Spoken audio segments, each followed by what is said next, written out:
This is Matt Coyne, host of The Cheap Seats. Thank you for listening to the following broadcast here on Public House Media.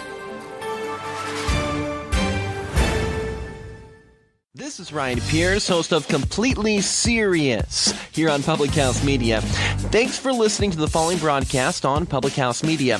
Once you're done with this episode, I hope you'll come check out my show, Completely Serious, where we talk about sports and have fun with great guests. Don't forget to subscribe on iTunes so you'll never miss an episode of Completely Serious. Thanks again for checking out the following broadcast on Public House Media.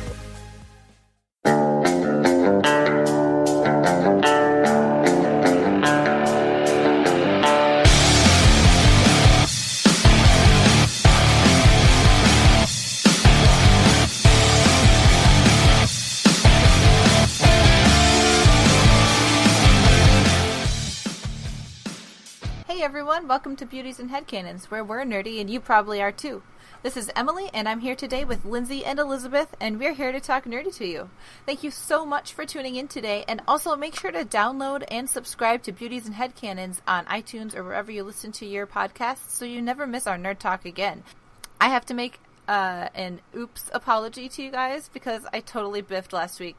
I thought that last week was the last Friday of the month, and it totally wasn't because that's today. So I'm sorry, I gave you nerd news a little early. Oops. But we'll keep bringing you nerd news. We might stick with the second last Friday of the month, or maybe we'll just bring it to you whenever we happen to come across the news. That might be a more relevant way to bring it to you. So we'll just make sure we let you know when there's going to be nerd news, and you can just look for those in the episode. But today, we are going to be talking about Avatar: The Last Airbender. And there are so many reasons to love the show. It's a kid's show from Nickelodeon, but it creates this really cool world and universe, and there's a great fandom around it. So we're going to discuss reasons to love Avatar: The Last Airbender. It was originally written in the format of a book. So each episode is a chapter, and then each season is a book, which I really love, personally. I actually think that's probably how, instead of adapting books into a movie, they should adapt books into a series, like a television show series, because I feel like that makes more sense, and you can really do justice to the book a lot better that way. But anywho, in Avatar: The Last Airbender, there are 4 main groups of people based on the 4 classical or original elements, based on the Aristotelian elements, you could say, which is earth, water, fire, and air. Some people can control these elements, and those people are called benders. And only one person could control all 4 of the elements, and that person is called the Avatar. There's also a spirit element, which only the Avatar can control also, but that is a very high skill, and the Avatar trains basically throughout his or her entire life to master all of the elements and to master using the spirit energy. What's really, really cool also about this show is that each type of bending incorporates different styles of martial arts into how they bend. So in order to have control over the different elements, maybe say an earthbender, they can control dirt and the ground and things like that. Visually in the show, it looks like they are doing a certain type of martial arts. Now there's one earthbender that she actually learned earthbending a different way, so her earthbending looks completely different than anyone else's, which is really, really cool because you practice how you learn it. So it's kind of cool that the show actually did that and showed that. But also, each element has a distinct form of bending or of martial arts that you would see. So firebending would look different than airbending, would also look different from earthbending, and so on. So it's really, really cool to show that. And then each group of people also has benders and non-benders, but so like the Earth Kingdom, all of those people have physical and cultural similarities to a certain Asian or Inuit culture and people. And it's really cool to see those different traits portrayed. And so the Fire Nation has different cultural similarities to a different group of people, and the Air Nomads have similarities to another different group of people, and the water tribe have different cultural, I guess, what would you call them, like distinctions, I guess. Yeah. So it's really cool because it displays cultural differences and ethnic differences, and it emphasizes Asian and I guess you could say Inuit as well because of the water tribe is more of an Inuit type of person. So it's really, really cool. I love how the whole world is visually portrayed. It is a cartoon show, and to me it feels like an anime. However, I'm not very well versed in animes, but just a lot of the facial expressions, the way that the art is done, and it feels like an anime to me. So it's, I think, really, really well done. So, and Elisabeth, I think, is next and has a bunch of fun things to talk about as well. Oh yeah. As everybody knows, I am a writer, and so one of the things that I really, really love is characters, and Avatar: The Last Airbender has tons of great characters, and not only that, but great character development. One of the constants and one of my favorites, which I think we talked about in the Father episode, is Uncle Iroh, who was a former fire general who was, forever changed after the death of his own son. But despite that, he was a constant mentor to his nephew, Zuko, the Fire Lord's son, and he just offers him this rock of support compared to the nothing that the rest of Zuko's family offers him. And he's just kind of like this old wise guy that just, dispenses these pearls of wisdom that, sometimes they're relevant, sometimes they don't seem so relevant until you kind of can look back on it with a little bit of hindsight, but he's always there and always offers his support. And then there's another one of my favorite characters is Toph Beifong. She is a prodigy earthbender who is blind, but she doesn't let that prevent her from doing anything. She actually uses her earthbending abilities to see via her bare feet in a sense called seismic sense. And she's the one that learned how to earthbend from the originators of earthbending, the Badger moles. And because of that, stylistically, the way she's drawn and the way her character is expressed using earthbending is fundamentally different than the other earthbenders that you'll see in the series. So I really love that they did make that stylistic choice because it really makes sense because, over time, humans teaching humans, the style is going to, develop a little bit differently. Whereas you go to the originators and, they're going to teach it a lot differently than you would an earthbending teacher whose styles have been passed on from generation to generation to generation. So it's just, I don't know, common sense. Then, of course, my third favorite character is Zuko, who he starts out just a total jerk. He's an antagonist towards the Avatar. He's trying to hunt him down. But over the course of the whole series and under Iroh's constant mentorship, he actually ends up joining the Avatar and fighting to overthrow his father, the Fire Lord. And honestly, I mean, if you ask me, the heart of the story of The Last Airbender isn't really so much Aang's story that's important, even though obviously his journey towards acceptance of his role is central. But the really important story of The Last Airbender is Zuko's journey and seeing his maturity settle in and unfold and seeing him develop as a character and grow. And that is some prime character development, and I am all here for it. I just love it. I mean, I love the development from Zuko, too. It's just, when you first see him, you're just flat out annoyed by his existence. Like, I hated him for a long time. But you're supposed to at the beginning. It's so well written because at the end, you love him so much. Because it's a wonderful character arc. That is how you do a character arc with somebody going from an antagonist to a protagonist. It's because beautiful. I mean, you watch the whole thing and you'll see him develop and change. And then it's like all of a sudden there comes a point where it's like, you know what? I kind of identify him in a way, with him in a way, and I love him, Right. And that's another reason why I love backstory so much, is because you get to figure out why people are the way that they are when you meet them, and then you get to be with them on the rest of their journey and becoming who they're going to be. It's really cool. Also, yeah. Toph is just fantastic. I love her. She's the one I was talking about with the, she has a different type of bending style because she learned from somebody else. She didn't learn from a human. So, I mean, I don't know how she could because she's blind. She just kind of had to learn by feeling. So, yeah. So I feel like I don't have very much to add here. The last time I was able to watch this television show was back when Aurelia was maybe 5 or 6, and it was on whatever television we had at the time. But as you guys said, I remember knowing that Zuko was the person I really did not like. But even near the end of the first season, I do feel like there's some development there that you do start to see. You might kind of like him, or he's getting better, for lack of a better. Yeah, exactly. He's getting better. Right. So I feel bad because I don't know very much about all the different characters you guys are throwing out these names, and I'm like, I remember Katara, I remember Sokka, I remember Aang, and Yes. Zuko, and that's it.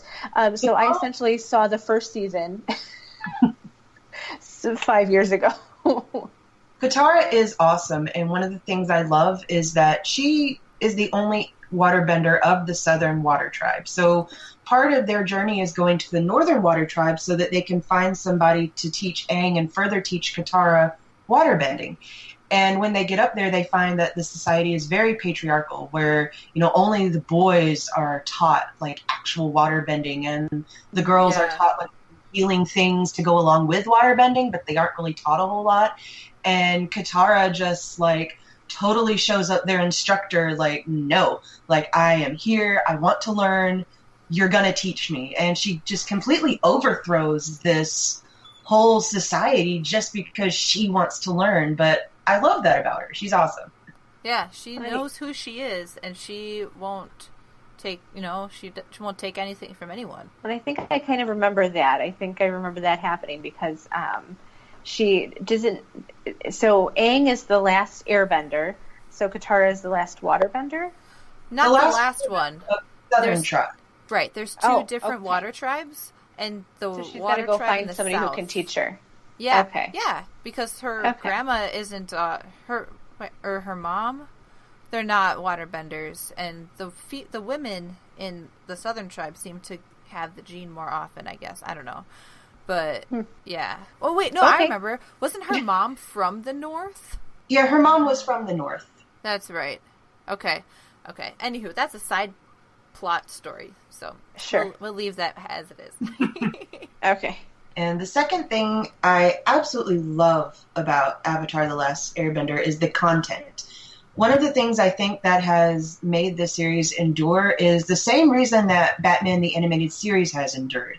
And that's the fact that despite the fact that it's a kids show, it doesn't talk down to kids. There's this big thing now I've noticed where companies think that kids' cartoons have to be just bright and colorful and stupid to appeal to kids, and it can't have any complex stories or characters or anything because, kids aren't smart enough to pick up on that. They can't handle that. But that's simply not true. Like the 90s Batman series, The Last Airbender tackles complex, mature subjects, and they tackle them in an appropriate way that never attempts to oversimplify it or hide the darker side of life. Death is something that is discussed, and it happens meaningfully in the show, both on and off screen, to unknown and known characters alike, characters that maybe we've never seen before, we've only heard mentioned, and characters that we've met before, and they end up meeting their own end.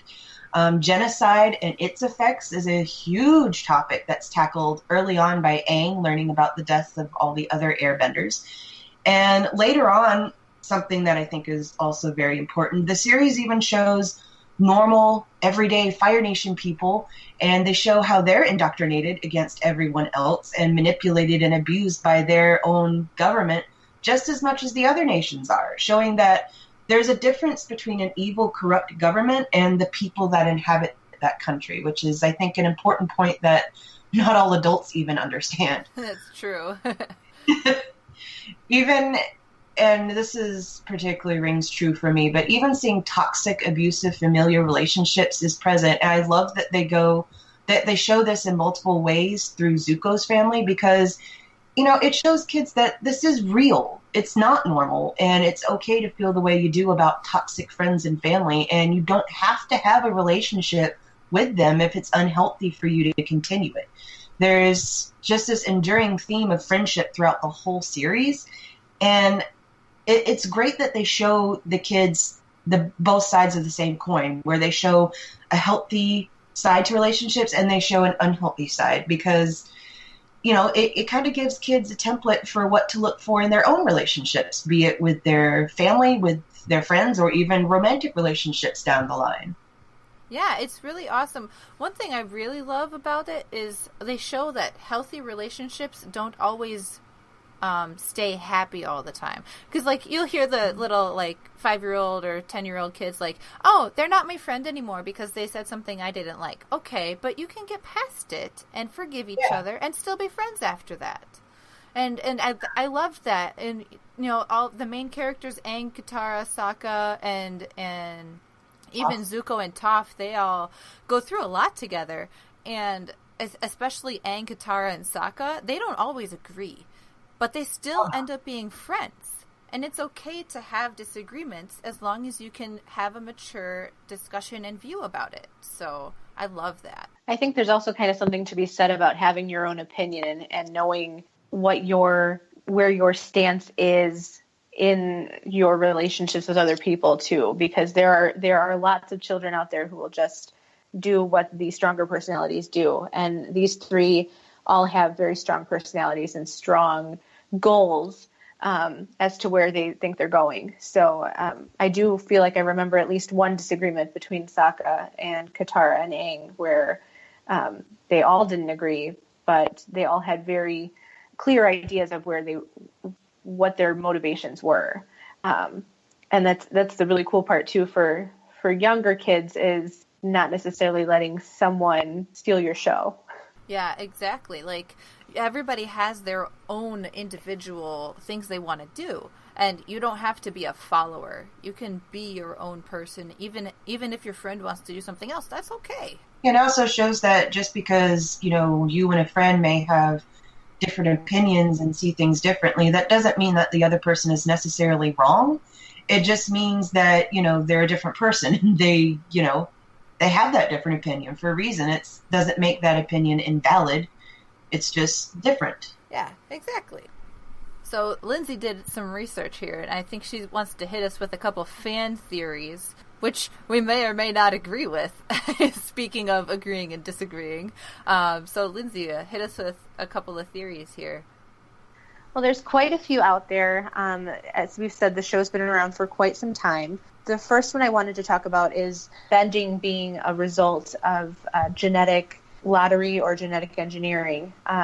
So one of the fans of the show was talking about how the benders versus non-benders gene would be dominant versus recessive. And so bending would have to be recessive in this theory. And we can talk a little bit about that. So they're saying that bending would be recessive and that non-bending would be dominant because there's so many less of them. But it does go into the heterozygous and the way that those two things would relate. So there's something about how Aang, spoiler alert, ends up having a child with someone, and in order for the two of them to have a non-bending child, they would have to have bending being... Do I have this right? I think Emily, you're the science major. Yeah. Yay, science! It's super great. So, okay. So the way that they're describing it, they're saying that there is a bending recessive gene, and then there's a non-bending dominant and a bending dominant. So there's 3 different genes that could... That's not how it works, right? Could express. So it's weird. That's basically how it turns it on and off. Right. Okay. So there's a bending recessive and a bending dominant. Which And that sounds just like on lottery. yeah, and which sounds like it would make more benders, but it actually wouldn't. Okay. Yeah. Because of the non-bending and the presence of that gene. Exactly. So, right, because if you had a non-bending and a bending recessive, then the non-bending would express. Mm-hmm. But if you had both bending dominant and bending recessive, then obviously the bending would express. Yes. And then if you had non-bending and bending dominant, then bending. But then yeah, it's kind of a toss-up because they're both dominant.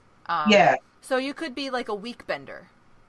Okay. Or you might not be a bender very well, and you wouldn't know because you would have the non-bending. So there might be some circumstances where you could bend. Like if you were a water bender with a non-bending dominant and a bending dominant, maybe you're more of a healer, but you can't do things like Katara can, where she can actually do big bending things. So that would explain then, like the southern tribe where they had a lot of the women exactly. using bending for menial tasks and stuff like that. Exactly. Okay. Like, oh, I'll just bend some water into my bucket. Okay. Right. Yeah. Okay. So then explain to me, how would we theorize about the different elements then? Would it be, there's two elements that are similar in the way that they are used through the body, like using the air around you, using the earth around you, or fire. I've seen them materialize the fire a bit. Is that right or no? So yeah, that is how firebending works. You don't need a source of they don't need a fuel source to have fire to be a firebender. So that comes from within them. Essentially, so there's an episode where they speak with this firebending guru who is like one of the most sought after bending instructors, and he describes like the fire within your mind that you have to keep it suppressed and all this stuff. And so he's trying to help Aang learn, who is a natural airbender, but he has the ability to firebend as well since he's the Avatar. And so like Aang doesn't understand that whole fire within part, but Zuko, like you can see it in his natural personality, especially when he's younger. And that would make sense as to why it would be harder for Aang because he's not a fiery personality so much, correct? Yeah. Okay. So then that the different elements that you're able to bend depends on like who you inherit it from. So like say a firebender couldn't just pop out of a water tribe, you know. Right. Yeah. And so it's carried on basically by that. That's kind of like a nature versus nurture kind of theory, right? Yeah. Yeah, because bending is all nature and not nurture. Right. Okay. Cool. So the other theory then, I feel like we could talk about that one for a while. We did mention in our talks earlier, just when we were speaking about which element you would bend if you could.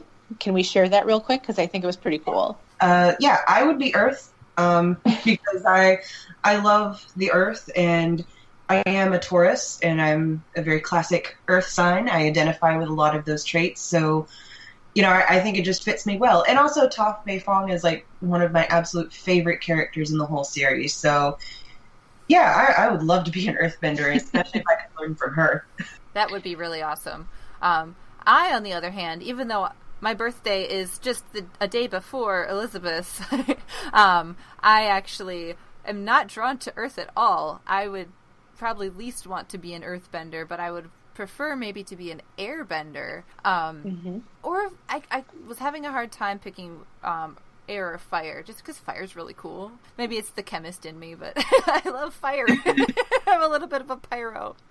But anyways, well, and then the chemical reaction makes sense, so... Yeah, exactly. But airbending is just really cool because I feel like there's a lot of opportunities and options. I tried to say opportunities and options at the same time. Opportunities, maybe?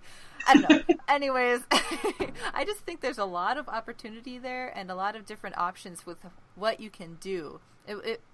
Airbending just looks so cool. And also, like, the airbenders and the air nomads seem to be more of a peaceful group. And that's me, like, all the way.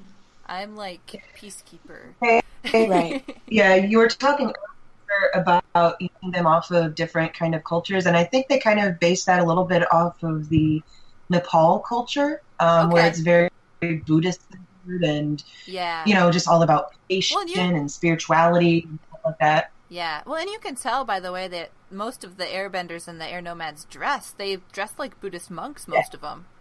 Oh, yeah. Almost all of them are bald. So I am a Scorpio, and I don't normally put very much weight into the zodiac, but I looked it up, and I had originally said, I would want to be a waterbender, and I am a water element as well. So I thought that was very interesting. The thing that attracts me about water is the sheer power of being able to manipulate large amounts of it or small amounts of it, and the things that you could do with it. And its fluidity as well, the ability to fill in the cracks and move wherever it needs to. So those are really big personality traits that I try to have. So I thought that was very interesting. The only other theory... Oh, sorry, go ahead. Oh, no. Also, in the series, it shows that waterbending doesn't necessarily always take water in the traditional sense, because there was one time where they were captured and Katara generated her own sweat and was able to use that to get them out of that situation. And there was also a very scary lady who taught Katara how to bloodbend, which is using like the water inside people's bodies to manipulate them to either do things or to stop them, or however you wanted to manipulate them. So it's not always necessarily water just in the traditional sense, but it's everywhere. Wherever water is, which is really cool, because water is everywhere. Like, even if you can't see it, it's somewhere nearby. It's crazy. You're in the south, it's right outside. You can go out there and just feel the humidity. It makes me think of Frozone from Incredibles, because he can use the water from the air to make ice.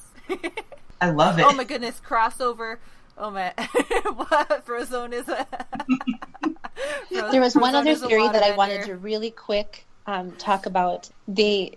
I don't like this theory because I think it doesn't make sense, but you guys are trying to convince me.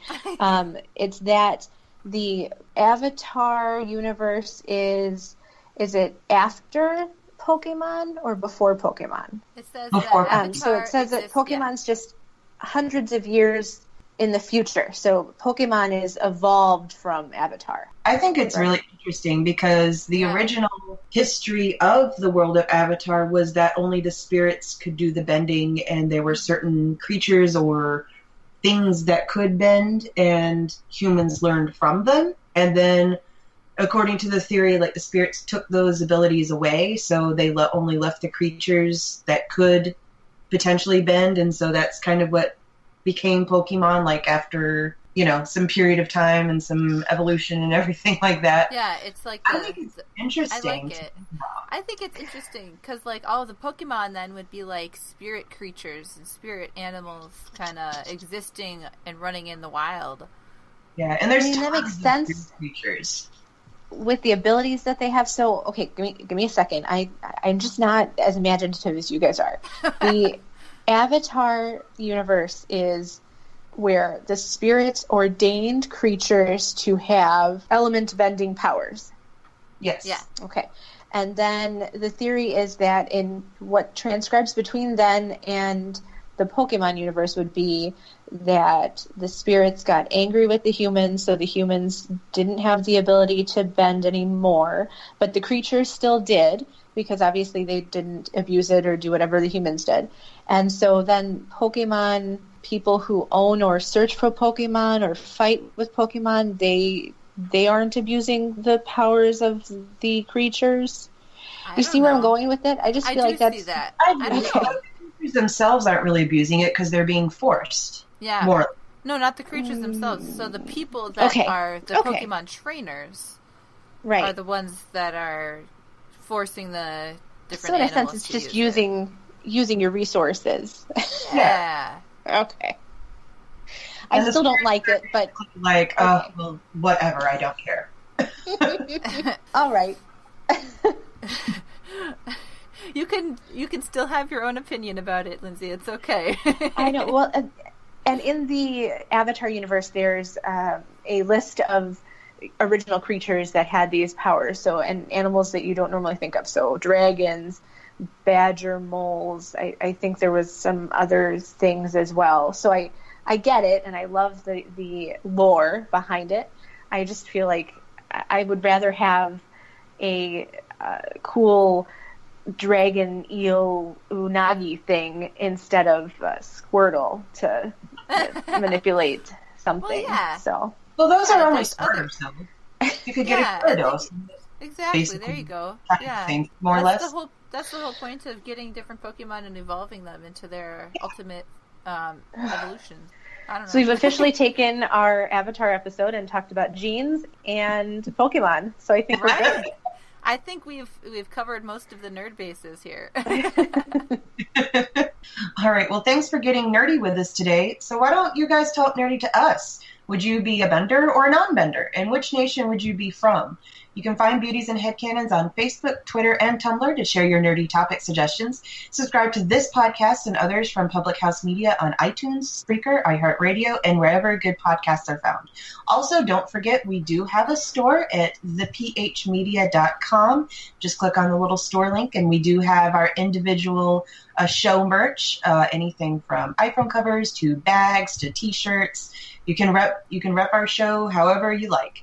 We also love feedback, so if you like this episode, or even if you didn't, just give us a rating and a review so we can keep making great episodes for you. I'm Elisabeth. I'm Emily. And I'm Lindsay. And thanks for getting nerdy with us today on Beauties and Headcanons.